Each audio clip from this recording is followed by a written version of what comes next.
Welcome to In the Trenches, where entrepreneurs, artists, writers, designers, inventors, warriors, and leaders share their stories of doing the hard, creative work that impacts all of our lives.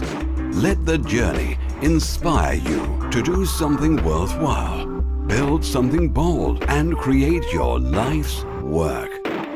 And now, your host, Tom Morkis. Hey everyone, welcome back to another broadcast of In the Trenches. I'm very excited to have on the call today David Ralph, who's the founder of Join Up Dots, which is an international smash hit podcast. I believe I'm the first person to have ever been on the show. Is that right, David? That is absolutely right. You were number one. Look at that. That makes me feel special that I was the first person for this massively successful podcast. And you were just sharing some numbers offline. What's the total number of downloads you've ever had in a month? Like the most downloads you've ever had in a month since you started the podcast? Blimey, I can't really remember. I had 25,000 in one day. I think I was getting about 300,000 in 1 month. Yeah, 1 month I nearly got 500,000. But as we would talk about in the show, a lot of it was sort of fabricated. Sure. There's ways of growing an audience which seems like it's doing really well until you turn it off. And then you realize you actually haven't got those numbers. But that was it. But now I would say, yeah, the people that come to me, because I don't promote at all, Tom, they're the real listeners. Totally. And I bring up those numbers, well, one, because I think most people do point to those when it comes to podcasts. So it's like, oh, that's an impressive number. I appreciate your transparency and honesty in saying, hey, this is that, maybe that's a vanity metric. And so we'll talk about like the real numbers and how we should measure this. I think even if, there's still something to be said for 500,000 downloads. That's an insane amount of listenership. Even if it's just for like a single podcast, think about that. 500,000 people would have listened to you. I mean, does that ever like surprise you when you think about it? It surprises me that one person wants to listen because my kids, my family, they don't listen at all. No, it does. But it's funny. There's certain parts of growing a show that you run around screaming and you sort of say, oh, I'm at number one in iTunes and I'm number one here and I've got these numbers. Once you sort of move on from it, you look back and you think it doesn't matter. It doesn't matter. You know, you can have all the money in the world, but if it doesn't make you feel happy, it's not worth it. You can have the most beautiful wife in the world, which I know you have, Tom, and I have as well, in case she listens to this one. And, it just doesn't mean anything at all. And so I don't focus on the numbers anymore. I focus on the growth. I focus on the geographical spread. That excites me, but not the amount of people that are coming. But if you do it right, they come anyway, as they said in Fields of Dreams, I think it was. Yeah. It's funny because I remember probably the first time maybe you interviewed me for the show. And I want to say back then when you were just starting it off, you were doing everything. You were recording, you were editing, and you were doing this daily. You were doing a daily podcast, which at the time, the only person I knew who was doing it was John Lee Dumas. And I remember thinking he was kind of insane for doing it. And I think since then it's spread. There's more daily podcasts than before. But, you also look at that and you say a lot of those have big production teams behind it. Are you still doing everything or have you started to build up a team around it where basically you just come in and do the interviews? No, I do everything. I do. There's a lot of easy stuff now. I don't have to look for guests. Guests just come to me. So that's easy.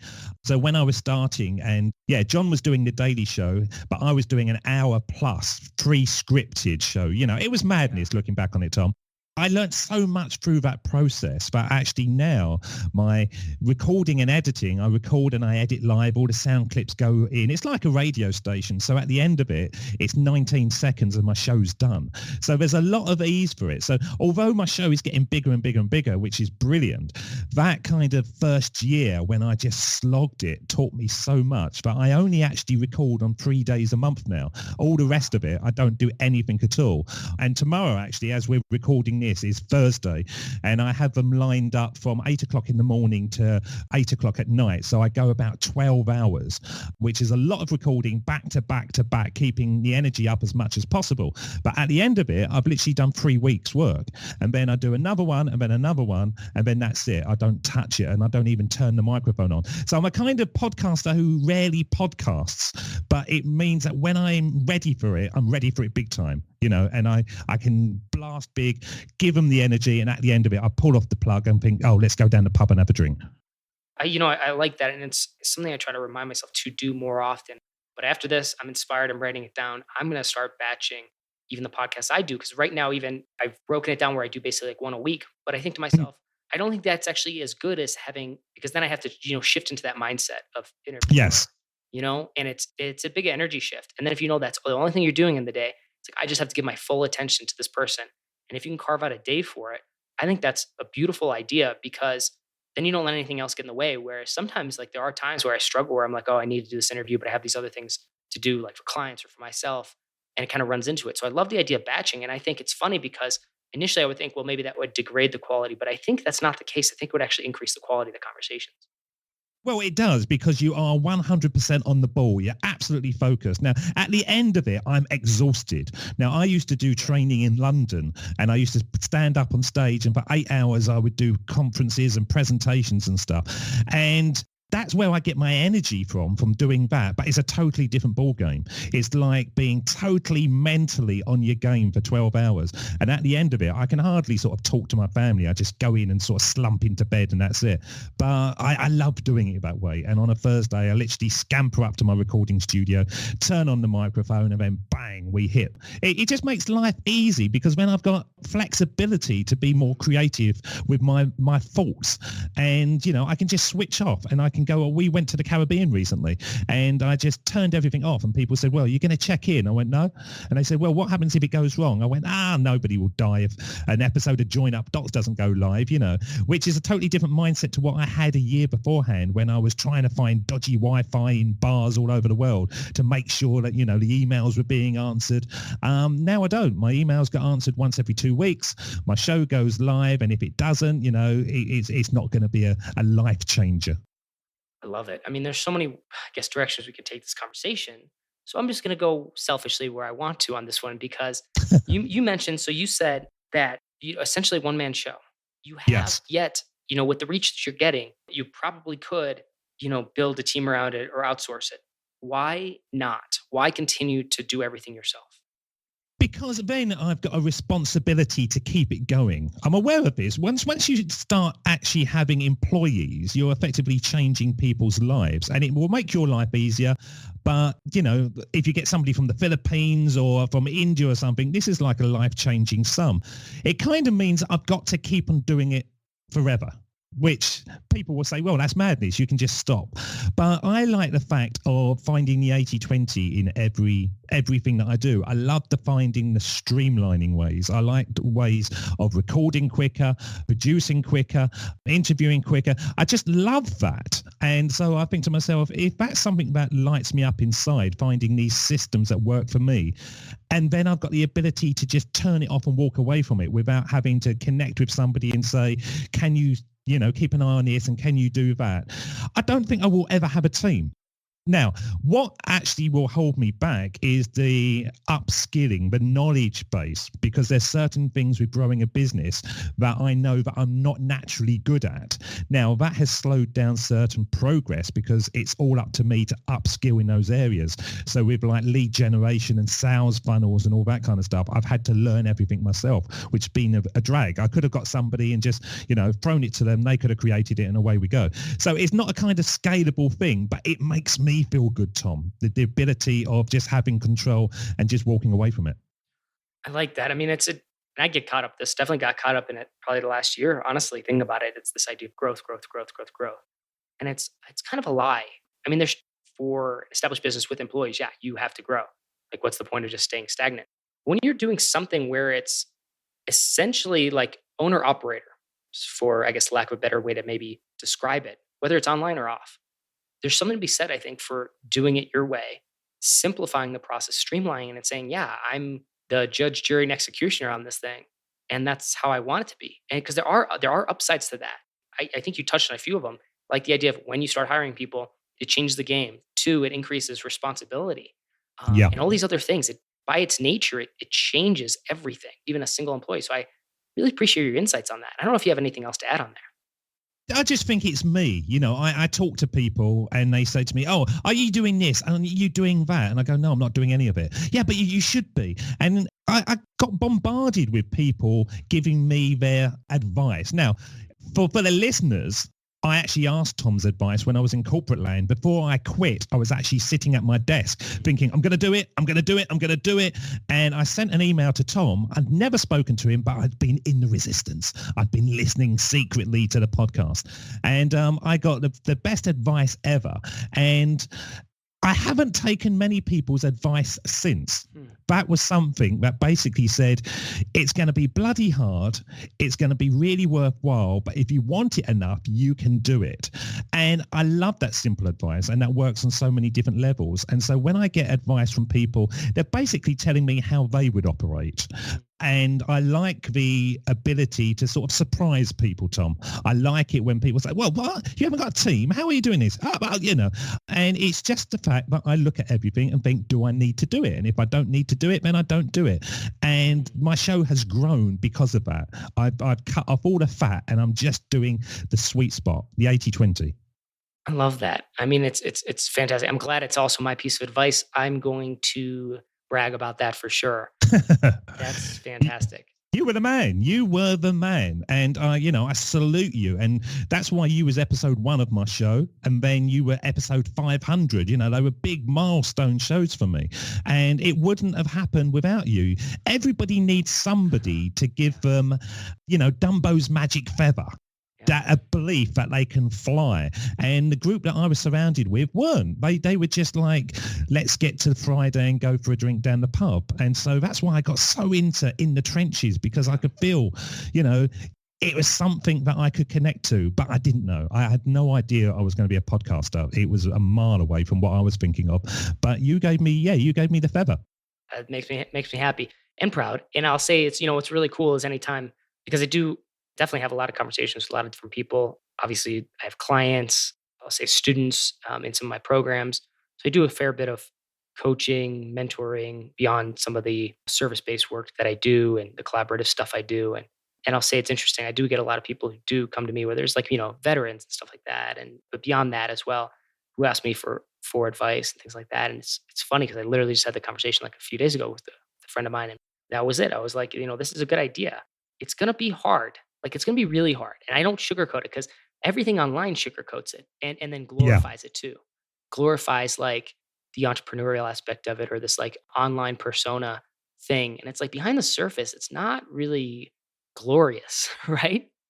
It's kind of tough. It's difficult. It can be depressing at times because it can get lonely. There's like a lot of negatives to it. And all I can say is like, it's going to be hard, but I always appreciate it when somebody's like takes that to heart and then actually does something with it, which you've done. And I don't know. I think, Join Up Dots in your show is it's incredible. And the way you've grown it, again, by yourself, is just beyond incredible. And so I want to dig into a little bit of the business behind it. So you're doing this. It's your full-time job, right? Yes. So yes, it is. But funnily enough, I don't actually have to podcast to earn money.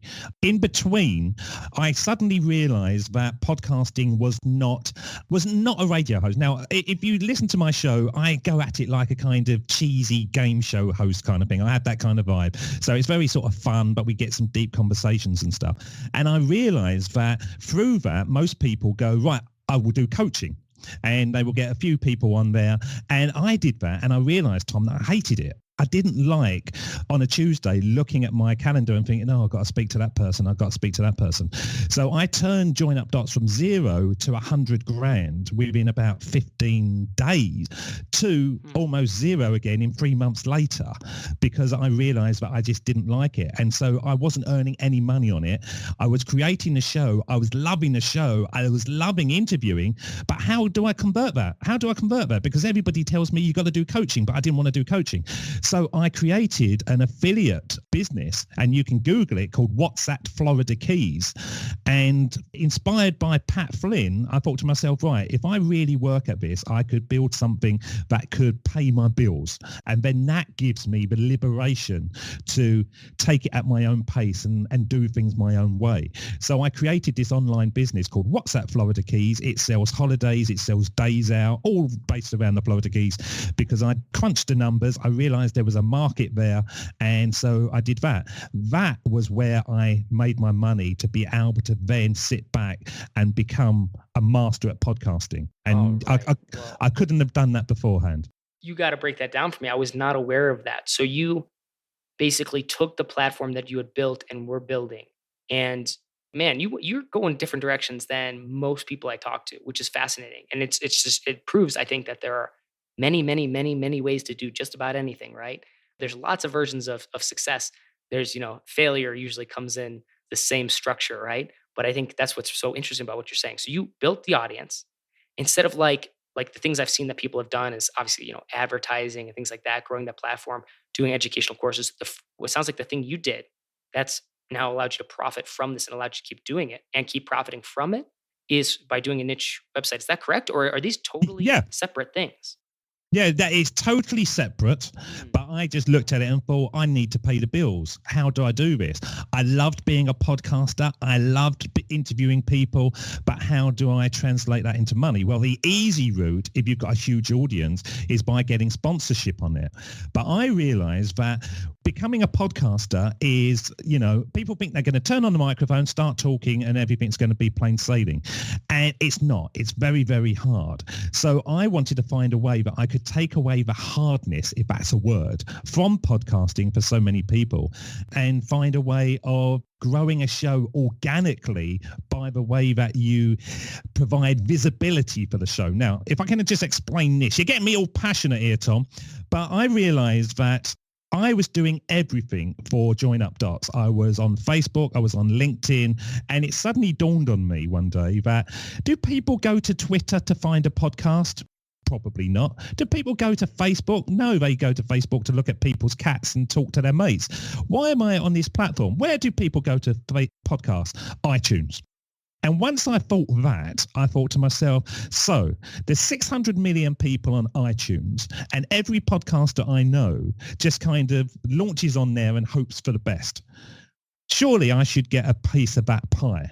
And so I started crunching the numbers and looking at it. And once you really understand it, and it's taken me about 2 years of literally playing around with iTunes every single day, you can see it with totally different eyes. Now, once I got what I needed to do, I switched off all the promotion because I had to get my audience down to its lowest level so I could see if it was working. Otherwise, you're just papering over the cracks. And that's what I did. I suddenly started, right, I'm going to use iTunes because that's where the podcast lovers are and get maximum visibility. So every show that I release is based on a certain keyword structure or a keyword need. The title of the show is optimized. The author structure is optimized. Everything about it. And literally once I started it, it went like 22,000, 25,000, 45,000, 75,000, 100. It's just going up and up and up.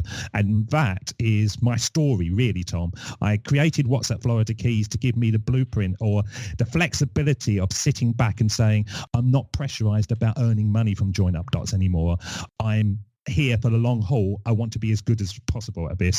I need to find something that separates me from everybody else. And the thing that I could see was not about actually launching a podcast, recording a podcast. Everybody does that. It was that extra bit of actually growing a show organically. So if you then have to go onto Facebook and Twitter, you can do. So instead of basing your audience everywhere outwards, you base it on what you're actually doing, which then you can add to it if you want later. Does that make sense?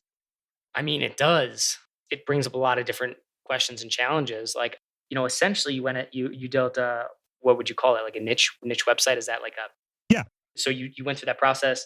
What was your experience in that? Or did you just figure it out as you went, kind of learn that while you were doing the podcast? I was listening to Pat Flynn, and Pat Flynn was doing this thing about food trucks or something he was doing. I vaguely remember, they all blow into one, but he had this battle with his mate, and his mate was going to do a niche site and he was going to do a niche site. And I thought, oh, this is interesting.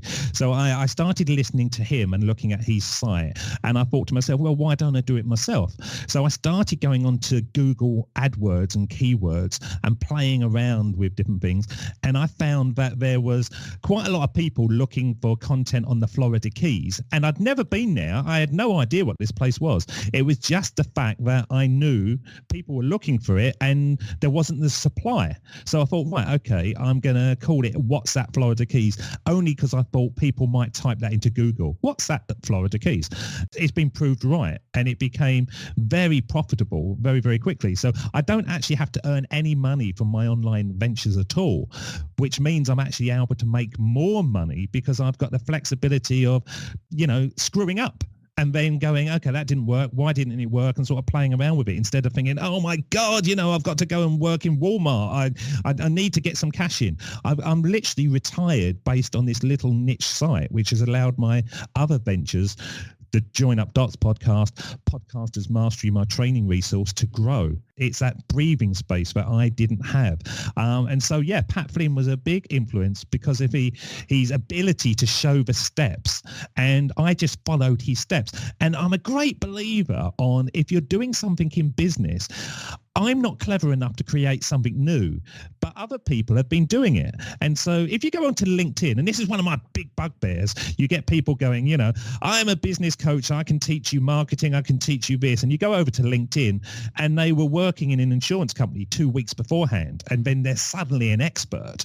And so I think to myself, no, I'm not going to listen to you. You weren't doing it yourself 2 weeks. Now, Pat had been around about 8 years. And so he was somebody that I thought, right, I'm going to benchmark myself on him.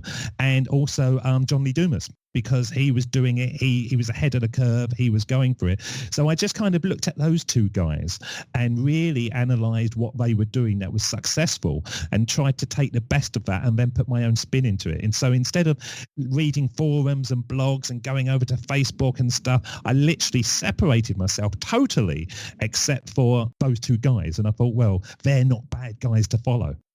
Wow, interesting. How long did it take you? Because that's the thing. I think the idea of the niche, I've never thought that it could be quite that profitable. So you did that. How long did it take you to kind of get it up and running? What does that look like? How much of your time is divided between the podcast, the course, everything else you do, and then also this website that produces your income?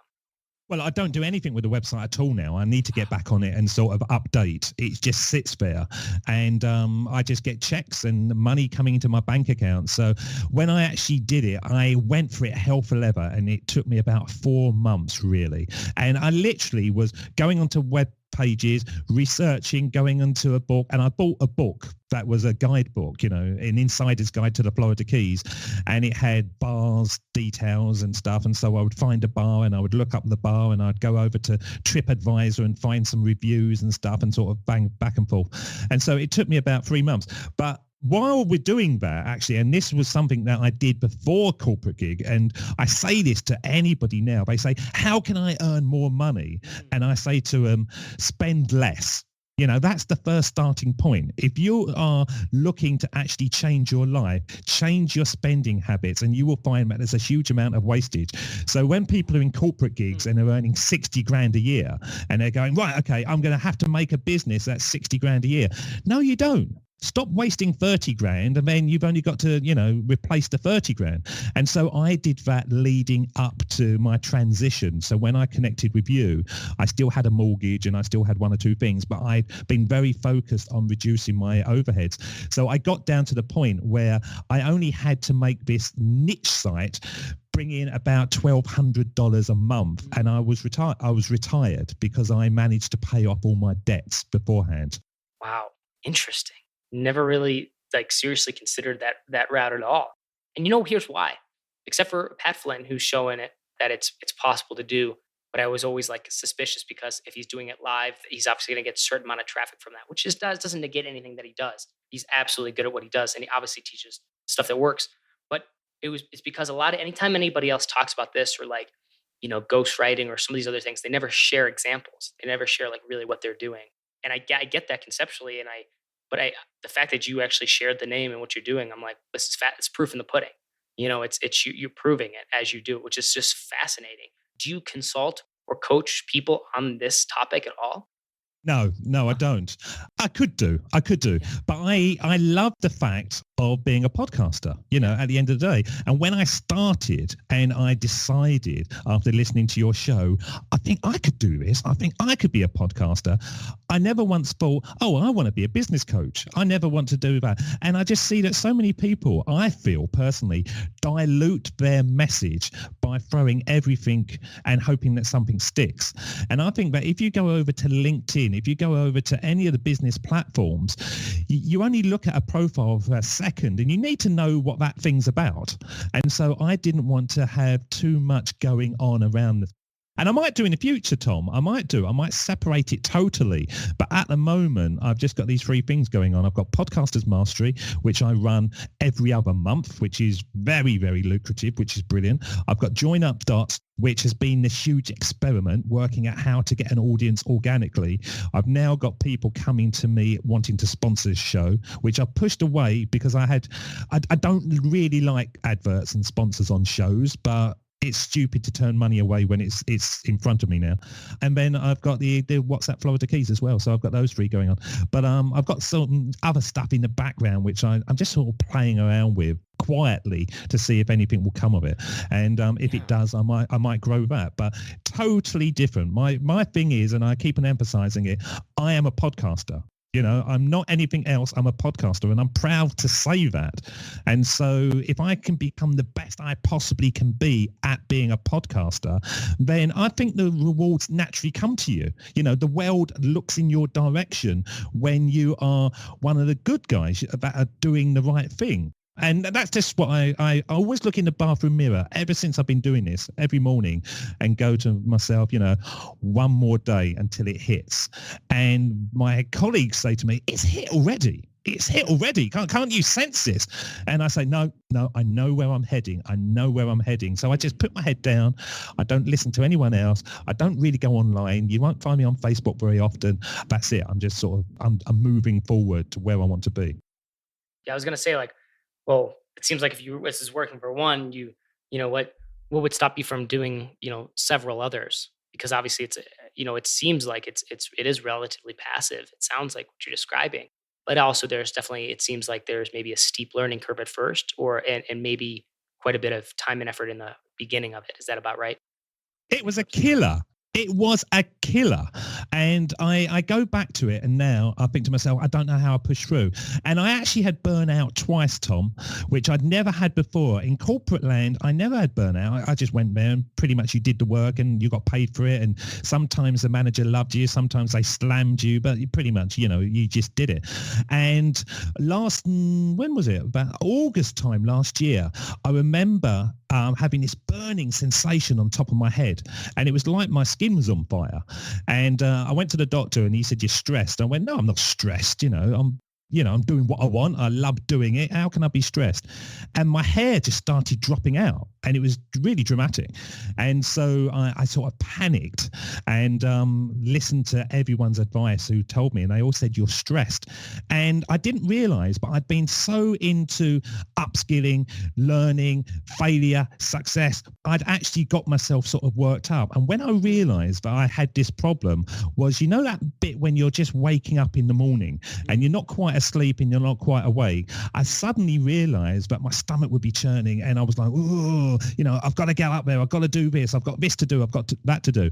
And I thought, right, I'm not doing that. So I switched off everything and I just recorded the podcast and I didn't focus on anything else. And so if you listen to the podcast, I was quite open in many ways about this issue, but I always tried to be professional. I always tried to be positive. So it didn't sound like I was going through such a dark time, but it was a real wake-up call for me that you can't have too many dinners. Do you know what I mean? If I've got enough money to just pay for my kids to have a lovely life, my wife to have a lovely life, but it means that we can go for a walk together in the morning or we can just do stuff, I don't think there's any reason to add more and more onto it. So I've got the time and I've got the flexibility to do it, but I don't see the point in killing myself. And I killed myself twice, which is just stupid looking back at it.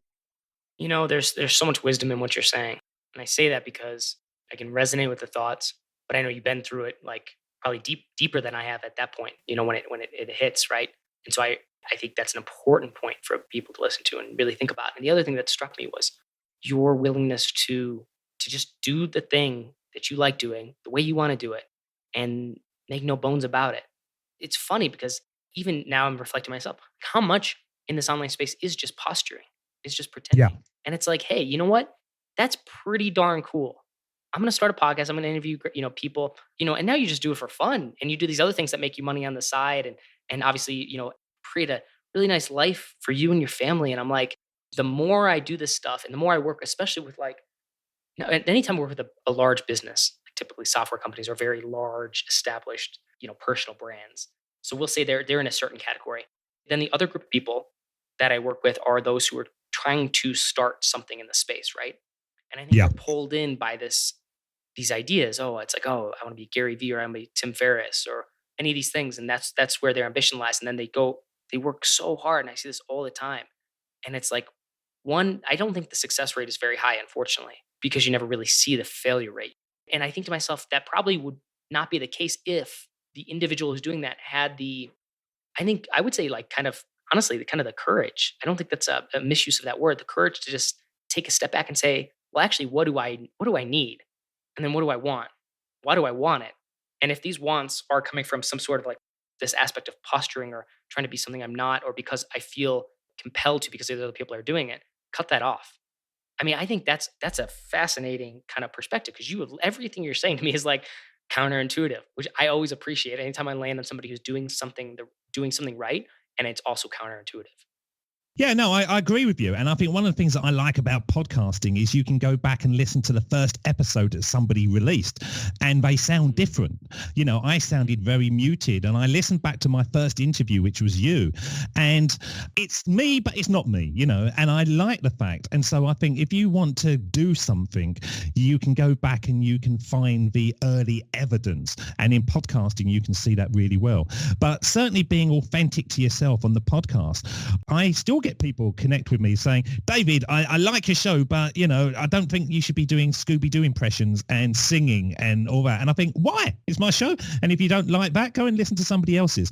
That authenticity and that willingness to be totally me. And when things are crappy, share it. And I remember actually recording an episode. It was about episode 300. And I just created this new membership site and I thought it was going to be brilliant and everyone was going to buy into it. Nothing happened. And then my website, nothing was happening. And I recorded and I said, look, my life is crap, mate. Whoever's listening to this, don't think that I've got the answers because I haven't. All I'm doing is giving it a go and trying again the next day and then the next day. And if you're inspired by this, brilliant. And so I've always wanted to share that story because I don't want to polish it all up, that it's all glamorous. Because if I do it right, it's going to get like that anyway, Tom. It's going to get polished. The website's going to look better. I'm going to sound better. The guests are going to get more high level. It's got to naturally occur because that's how things happen. But I don't want that one person who was me sitting at that desk listening to me, unwilling to write me an email like I did for you, because that could kill a dream. But dreams are only there as a starting point. And the real part of it is not the dream at the beginning. It's the dream 2 years later when you suddenly realize that actually it wasn't what I thought it was going to be. My real dream is that, just to sort of emphasize, I started off thinking money was a dream. I was thinking, right, okay, all these guys are doing this. Brilliant. I'm going to get all this money. I'm just going to talk into a microphone, blah, blah, blah. It's going to be brilliant. As I proceeded through, I realized that freedom and control, that's my dream. And I would rather earn just £1 more than I need if it means that my whole life is in control under my own terms, more than having 200 grand every month coming in, but I'm having to Skype call with some person who's running my management team and somebody else. So it was the freedom. But my original dream was very much ka-ching, ka-ching, ka-ching. I was a bit surprised when I got to that point and I thought, no, money's not interesting me anymore. It's all about having the life on my own terms. Well, I thought this conversation was going to go in one direction and it went in a totally different direction. And those are my favorite kind of conversations. I know I'm actually at the top of the time I said I wanted to spend with you, so I want to be respectful of your time. There's too much more to cover, honestly. So what I'm going to do is, because we didn't even dive into the organic growth of your podcast, which I was like actually itching to get to, but I know you have some teaching and a course around that. So where can people find that? Where can people find Join Up Dots? The floor is yours. Well, if you go over to iTunes and just look for Join Up Dots, I should be most places now, or you can come to Google. It's a good place to find us. Just type in Join Up Dots and you'll have nearly 900 shows now. And you'll hear Tom, episode 1, if you want to sort of go back into the archives. And of course, my training course, which is a 4-week absolute masterclass, is Podcasters Mastery, which we're launching again in about 30 days. We run it, we close it, we run it, we close it, and we do 6 per year. And then it gives me a life to go down the pub. Wow. Love it, David. Absolutely love it. I might actually have to go and listen to your first episode again, just because it might be a blast from the past for me. And you were good. I don't know about myself, but yeah, but you sounded like you knew what you were talking about. Oh, good. That, fake it till you make it. So I appreciate that. Well, David, hey, thank you so much for being on In the Trenches, man. Always a pleasure. We'll have you back for sure. Thank you so much, Tom. Appreciate it. Thank you for listening to In the Trenches. Your creative work doesn't stop here. Join the resistance, the small but growing army of entrepreneurs and artists putting a dent in the world at www.tommorkis.com. Never fight alone. Join the resistance.